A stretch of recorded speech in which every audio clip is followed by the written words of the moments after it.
अस्सलामुअलैकुम दोस्तों, मैं हूं असलम आलम और आप देख रहे हैं गल्फ एक्सपर्ट। दोस्तों, इस वीडियो में कतर के बारे में कुछ लेटेस्ट अपडेट देने वाला हूं, तो इस वीडियो को लास्ट तक ज़रूर देखें और कतर के बारे में डेली इसी तरह की वीडियो देखते रहने के लिए चैनल को सब्सक्राइब कर लें। तो दोस्तों, हम चलते हैं आज की वीडियो की जानिब। कोर्ट ऑफ फर्स्ट इंस्टेंस ने एक कंपनी को 3000 रियाल का जुर्माना दिया है, जिसने पब्लिक हाइजीन लॉ को वायलेट किया था और उस कंपनी के काम से होने वाले कचरे को भी उसके अपने पैसे से रिमूव करने का ऑर्डर दिया है। इसी तरह कोर्ट ने एक और यंग को 3000 रियाल का फाइन दिया है और साथ में उसने जो वेस्ट सामान फेंका था इसको भी वहां से साफ करने का ऑर्डर दिया है। कतर में कचरे को इधर उधर फेंकना, जहां पर जो मखसूस जगह है उसके अलावा दूसरी जगह फेंकना, पकड़े जाने पर भारी फाइन दिया जाता है। कोर्ट ऑफ फर्स्ट इंस्टेंस ने 2 लोगों को नशा आवर चीज़ रखने और उसको इस्तेमाल करने के जुर्म में उन दोनों में से एक को 2 साल जेल और 2 लाख रियाल फाइन दिया है। सज़ा कंप्लीट होने के बाद में उसको कतर से डिपोर्ट कर दिया जाएगा, जबकि दूसरे को 6 महीना जेल की सज़ा सुनाया है।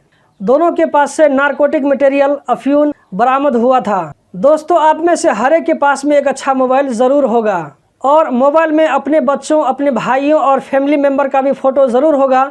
अगर आप सीखना चाहते हैं कि इन तमाम अलग अलग फ़ोटो को एक साथ मिला करके वीडियो कैसे बनाते हैं, तो इसके लिए मैं इस वीडियो के डिस्क्रिप्शन में एक लिंक डाल दिया हूं, जाइए जाकर देखिए और सीखिए कि कैसे वीडियो बनाते हैं।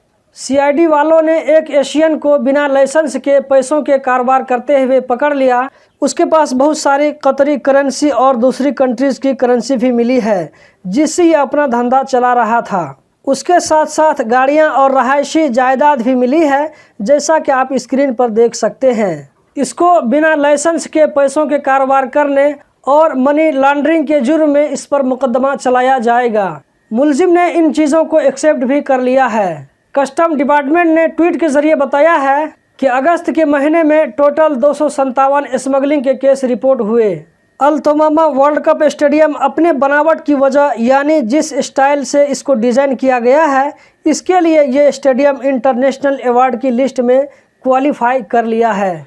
यूरोपीय पार्लियामेंट का वफ्द यानी यूरोपीय सांसद प्रतिनिधि मंडल ने कहा है कि कतर में मजदूरों का एकोमोडेशन प्राइवेट हाउसिंग से ज़्यादा बेहतर है और मजीद ये भी कहा कि वो लोग हैरान हैं कि रिफ्यूजी बिल्डिंग में जो टेक्नोलॉजी प्रोवाइड की जा रही है, यानी अफ़गान लोग जो कतर में पनाह लिए हुए हैं, उनकी फैसिलिटी देख करके ताज्जुब होता है। Ministry of public health Qatar की जानिब से कहा गया है कि 24 सितंबर को कतर में पिछले 24 घंटों में 107 कोरोना के नए केस रिकॉर्ड हुए, 73 लोकल लोगों में, जबकि 34 बाहर से आने वालों में। इसी तरह पिछले 24 घंटों में 97 लोग इस वायरस से रिकवर होकर अपने घरों को गए। कतर में भी 1521 कोरोना के एक्टिव केस हैं। तो दोस्तों, यही थी आज की वीडियो।